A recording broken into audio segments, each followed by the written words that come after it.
Olá pessoal, bom dia, tudo bem? A gente quando assistia aquelas lutas de boxe antiga, né? A gente via muitas vezes situações assim que eram incompreensíveis, né? Às vezes a gente via lutador que ficava correndo do adversário, lutador que ficava dançando na frente do adversário, né? A gente pensar no antigo Cassius Clay, né? Tinha muito essa prática de ficar indo para lá e para cá, né? Dançando e tal. Aí a gente fica pensando, será que é isso que a gente está vendo agora, né? Aquela estratégia de ficar indo para lá e para cá e tal, esperando o oponente cansar. Será que é isso? Não sei, fica a pergunta. Agora, fico me lembrando também, e eu sempre digo para vocês que quando fico assim meio sem entender o que está acontecendo, né? Fico meio reflexivo, volto ali ao manancial, né, que é a Bíblia, as Sagradas Escrituras, para tentar tirar dali alguma reflexão, algum entendimento que nos ajude a ter uma perspectiva mais abrangente sobre o que está acontecendo e receber dali alguma orientação desse livro que tem há tantos milênios aí, né, funcionado como esteio e luz para a humanidade. Na Bíblia a gente tem uma passagem curiosa, né, que é o conflito entre o exército de Israel contra a cidade de Ai, né? E foi essa empreitada foi extremamente curiosa, porque na primeira investida, o exército de Josué, ele levou poucos soldados e por vários motivos ali acabaram perdendo um confronto que eles achavam que estava já vencido.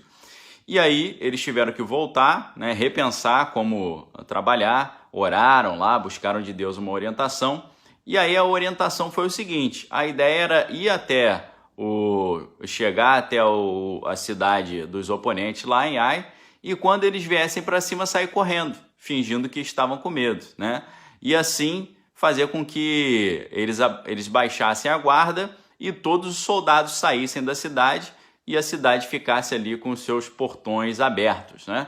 E nesse meio tempo a estratégia envolvia colocar esses soldados na frente ali para fingir que estavam fugindo, mas colocar outros elementos da tropa ali por trás da cidade para poder aproveitar que a cidade estava desguarnecida pela falsa sensação de vitória e aproveitar para invadir a cidade e dominar ali o território do inimigo, né? E foi isso que aconteceu.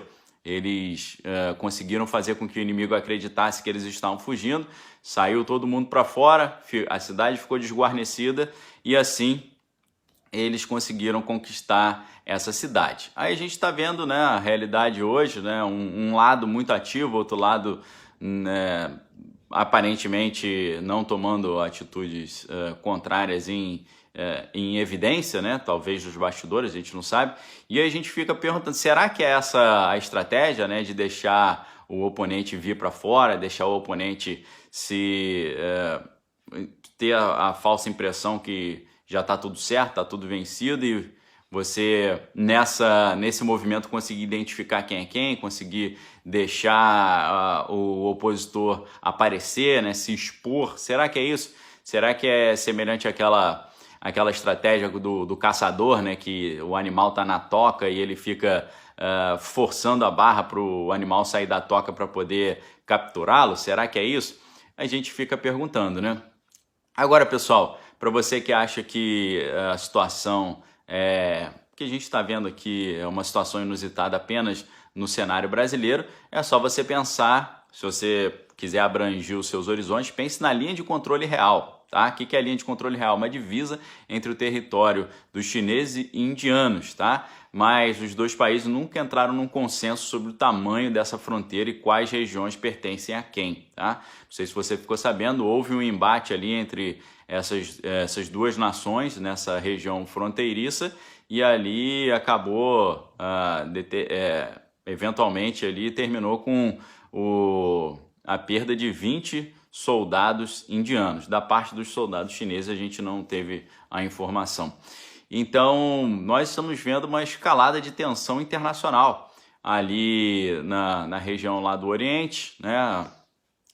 Nas Coreias também, ali houve uma escalada de tensão. A Austrália dizendo que estava sofrendo ali ataques cibernéticos. Lá nos Estados Unidos, aqueles protestos de rua, muitas coisas acontecendo, mas também, ao mesmo tempo, o presidente Donald Trump fazendo seus comícios, né, os comícios tendo muita gente ali presente e tal, e crescendo nas suas arrecadações para essa reta final de campanha. E aí eu lembro a vocês, né, que todo mundo acha estranho esse ano de 2020, né, tá achando que o ano tá muito recheado de eventos inusitados, mas eu digo para vocês, pessoal, isso se chama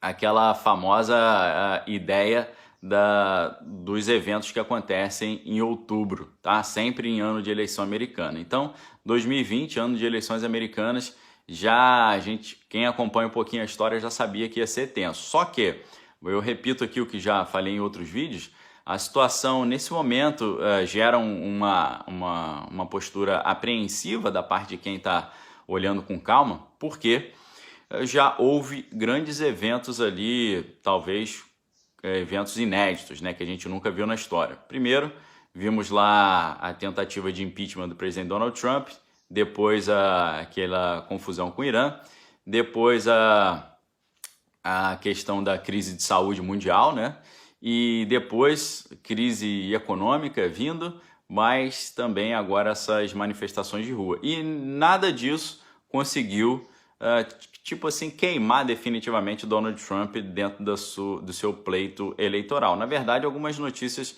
até estavam apontando que ele, depois do impeachment, por exemplo, até teve um considerável, um pequeno aumento ali na sua popularidade, né? Agora, eles estão apostando aí num livro que um dos ex-conselheiros do Trump, o John Bolton, está querendo publicar para ver se dá uma queimada no Trump, né? Houve uma batalha judicial em cima disso. Então, galera, dentro desse universo aí sempre estranho em anos de eleições americanas, nesse ano de 2020 a gente já viu muitas coisas assim fora do normal acontecendo e o Trump se mantendo. A gente fica pensando o que será que pode acontecer depois, né? Lembrando que até na região do Paquistão houve alguma tensão ali também, naquela região ali que envolve ali Paquistão, Índia, China.